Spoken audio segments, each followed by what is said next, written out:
Well, good morning, everybody. Welcome to Beyond Therapy, the first festival of activism against childhood sexual abuse ever held.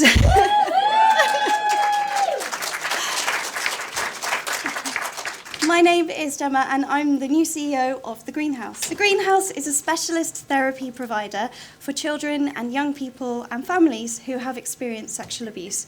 And the question we were trying to answer is how we can more effectively support children, young people and families to rebuild their lives after abuse experiences. You've joined us today at a time when reports to the police are at their highest, yet convictions last year hit an all-time low in the UK.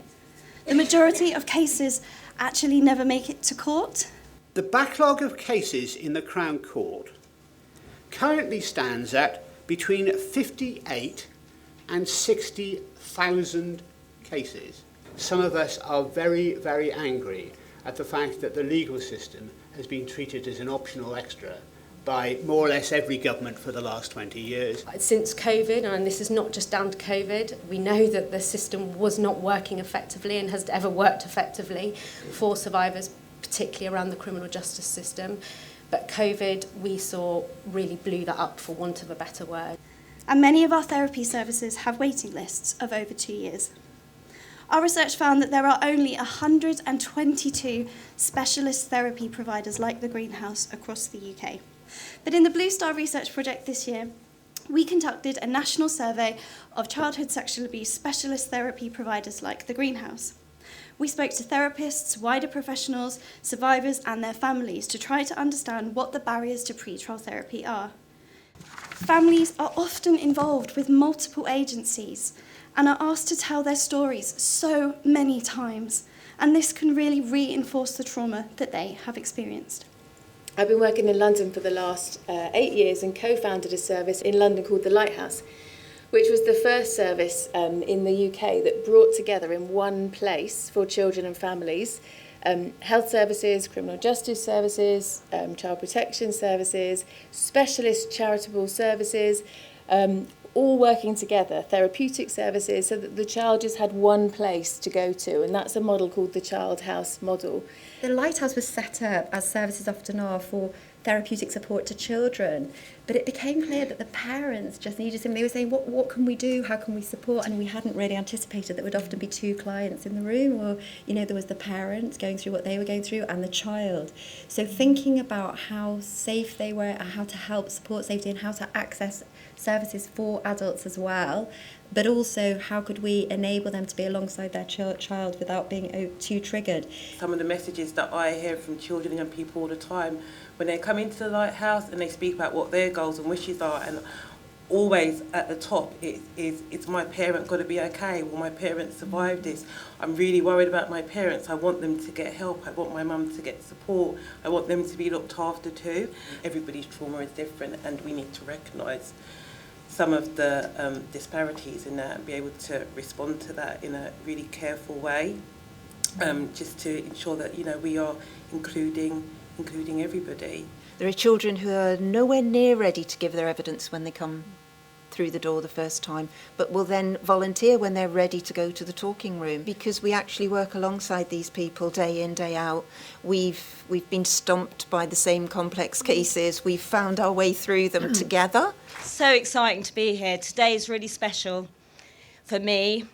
Very special thing that's happening in the world. I'm really happy to be part of it. I'm happy to see all your faces. It's a good thing to be here, gathering, connecting, being in a community. We're breaking free from the heavy shroud of stigma and shame, and we're going to weave some new narratives today. For me personally, this is a proper pinch yourself moment. I've spent all week going like, How am I going to be there? How am I going to be there in my body and present so that I don't miss this? Because there's a whole lifetime that I've been waiting for this. So today is about celebrating our inherent strength, creativity, intelligence, determination, and courage that is in our community. We would not have survived. We would not be here if we weren't all of those things. Surviving child sex abuse is a creative act. I want to take a moment to honour each of our journeys to this point where we can gather here together. All those precious, difficult, heroic journeys. Alongside all of that, a justice system that is catastrophically malfunctioning, that has effectively decriminalised child sex abuse through inaction. There's a lot to be really cross about. But today makes me hopeful, and I want to be hopeful, and I am really hopeful in my life, because we know that throughout history, all change has happened by marginalised communities coming together to represent their interests. Change is urgent. We need to come together and make that change. No one is going to do this for us. We are a huge marginalised community of an estimated 11 million adults in the UK. Absolutely huge. If we can mobilise and work together, we can make change. We need cultural spaces to gather in. We need platforms to be heard. We need investment. We need loads of investment and allyship.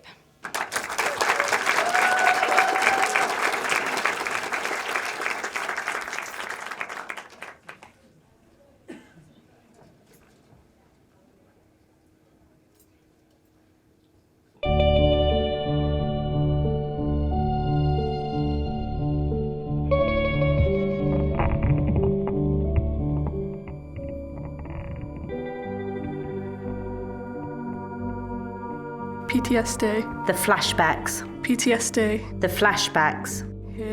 Please tell survivors, don't stress. Shh, it gave me a psychotic episode, but feeling crazy makes you... Más fuerte. Feeling powerful, so you don't hear still, feel still, fear still so often. I'm stronger. Went through this for you to hear it. You are not alone. We are here for you.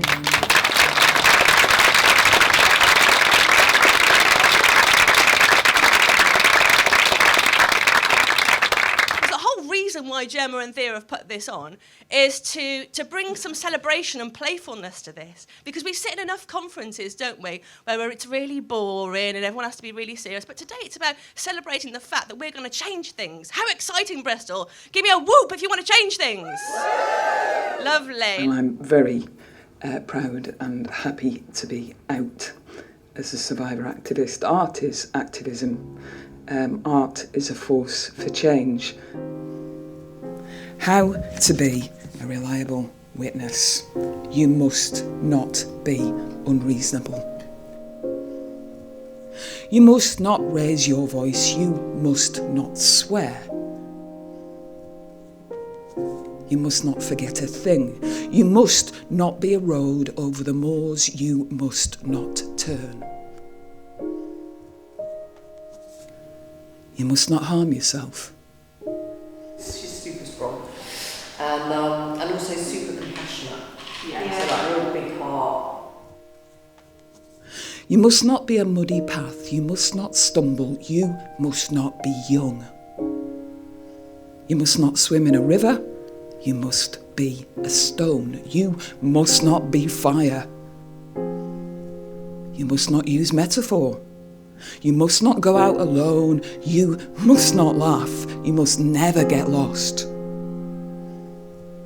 You must not be mist or rain. You must not be thunder. You must not drink. You must not struggle when you are trapped. You must not hear voices.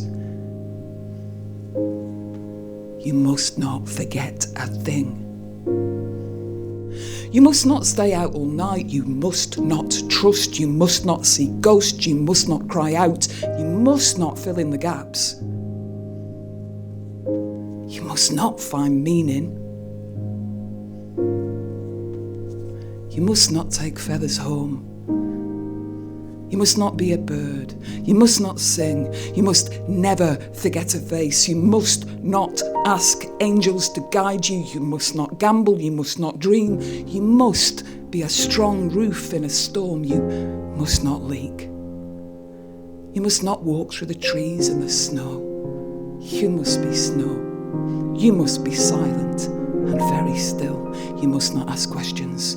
You must not have sharp objects in your room. You must never forget a name. You must not change. You must never forget the time. You must not stop on the moors late at night to feel the rain. You must not be rain. You must not fall. You must not forget a thing. You must not talk. You must not lose faith. You must not react. Everything is going to be all right.